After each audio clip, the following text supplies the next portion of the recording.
Paz e bênção a você, meu irmão e minha irmã em Cristo. São Bento é um santo muito popular, mas você sabe como ele se tornou santo? Sabe o que ele fez em vida? Agora eu trago para vocês a história dele, para que conheçam um pouco mais sobre esse santo tão poderoso que é o fundador da Ordem dos Beneditinos, e considerado o pai dos monges. Vamos aprender também o significado da imagem de São Bento. Como tudo começou. Bento nasceu na Itália, no ano de 480, ainda jovem, foi estudar ciências liberais. Nessa época, havia uma grande pressão em cima do Império Romano por conta das invasões dos bárbaros.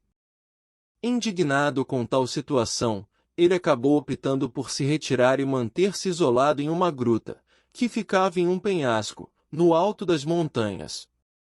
Lá, dedicou-se à oração e à vida de eremita. Era alimentado por outro monge que, por um cesto erguido até o penhasco, o mantinha munido de pão para completar a alimentação quase escassa. Assim foi sua vida por 3 anos. Nesse período de solidão e isolamento, São Bento inspirou outros jovens que também queriam cultivar seus valores cristãos. Esses começaram a visitá-lo constantemente, e em pouco tempo, o seu sossego acabou. Parte dessa experiência fez com que Bento começasse a amadurecer cada vez mais a ideia de fundar um mosteiro. Aos 40 anos, ele saiu da gruta e foi para o sul de Roma visando fundar o que seria o maior centro da vida beneditina de todos os tempos, o mosteiro de Monte Cassino. Nele, era seguido o exemplo contrário ao rumo que São Bento escolheu para sua vida no passado. A vida deveria ser comunitária, não solitária, e sob a direção de um abade. Assim, fundou mais de 12 mosteiros, onde cada vez mais famílias enviavam seus filhos jovens para iniciar os estudos e seguir a famosa Regra de São Bento. Trata-se de um livro com 73 capítulos.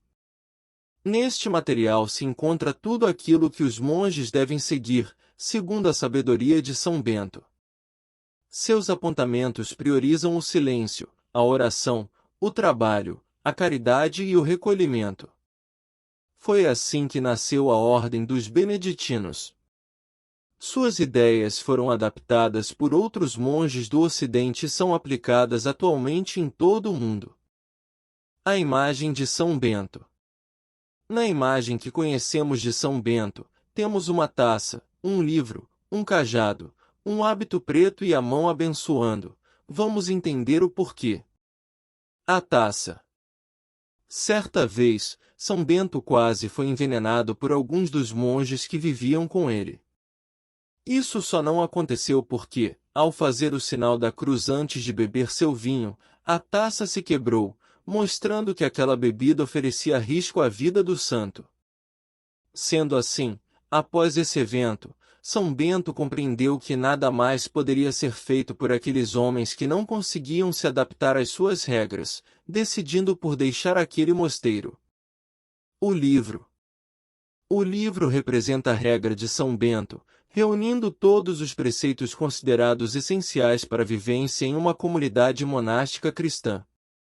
Simples e diretas, as regras são seguidas por todos os mosteiros beneditinos até hoje.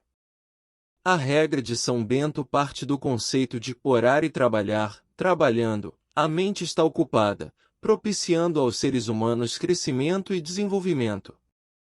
O hábito preto. Além de significar sobriedade e humildade, o hábito preto é ainda o principal símbolo da ordem beneditina, utilizado até hoje por todos os seus adeptos. O cajado.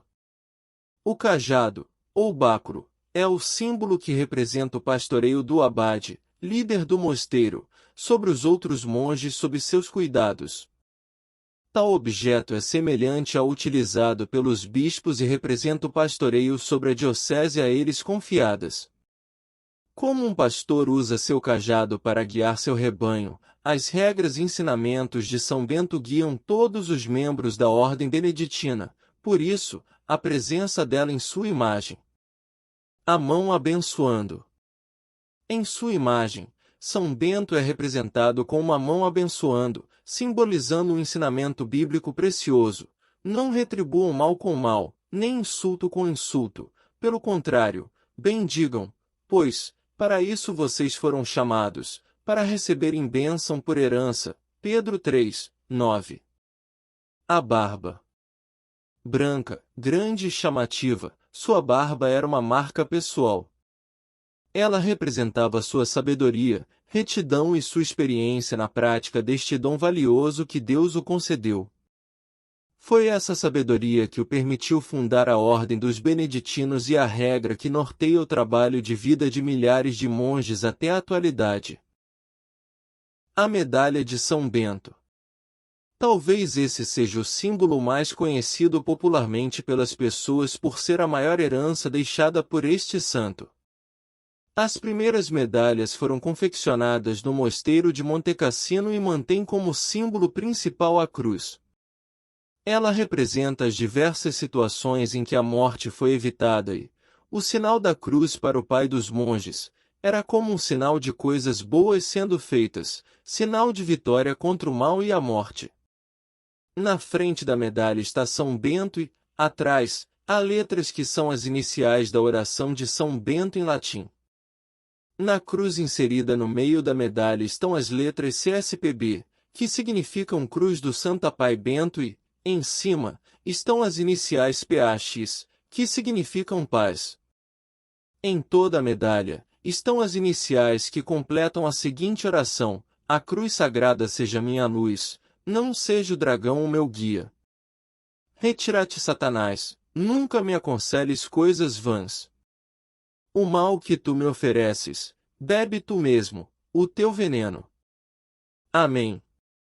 Outro significado de São Bento, presente na medalha ou em suas imagens, é ele sempre com a mão abençoando. Não pagueis o mal com o mal, nem a injúria com a injúria. Pelo contrário, abençoai, pois foi para isto que foste chamado. Para que sejais herdeiros da bênção. A morte de São Bento. No mesmo ano em que havia de sair desta vida, anunciou o dia de sua santíssima morte a alguns discípulos que com ele viviam e a outros que viviam longe. Aos que estavam presentes, recomendou-lhes que guardassem silêncio sobre o que haviam ouvido, e, aos ausentes, indicou que sinal se lhes daria quando sua alma saísse do corpo. 6 dias antes da morte mandou abrir sua sepultura. Logo depois, atacado pela febre, começou a ressentir-se do seu ardor violento. Como a enfermidade se agravasse dia a dia, no 6º fez-se conduzir pelos discípulos ao oratório e ali se fortaleceu para a partida deste mundo recebendo o corpo e o sangue do Senhor, e, apoiando seus enfraquecidos membros nos braços dos seus discípulos, permaneceu de pé com as mãos erguidas para o céu e exalou o último suspiro entre as palavras da oração. No mesmo dia, 2 de seus discípulos, um que se achava no monastério e outro distante dele, tiveram uma mesma e idêntica revelação. Viam um caminho adornado por tapetes e resplandecente de inumeráveis luzes que saía de seu mosteiro pela parte do oriente e se dirigia ao céu.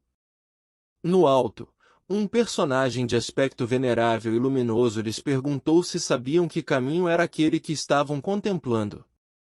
Eles responderam que não sabiam. E então lhes disse: Este é o caminho pelo qual Bento, o amado do Senhor, subiu ao céu. Assim, ao mesmo tempo em que os discípulos presentes assistiram à morte do santo varão, os ausentes a conheceram graças ao sinal que lhes havia anunciado. A santificação. O pai dos monges faleceu aos 67 anos e sua fama de milagreiro aumentou após sua morte, gerando sua canonização, em 1220. Os frutos de seu trabalho são históricos e colhidos até hoje. Dos mosteiros beneditinos saíram 23 papas, 5.000 bispos e 3.000 santos. Seu dia é comemorado em 11 de julho. Agora que você conhece um pouco mais sobre a história de São Bento, compartilhe esse vídeo com seus familiares e amigos. Um abraço fraterno.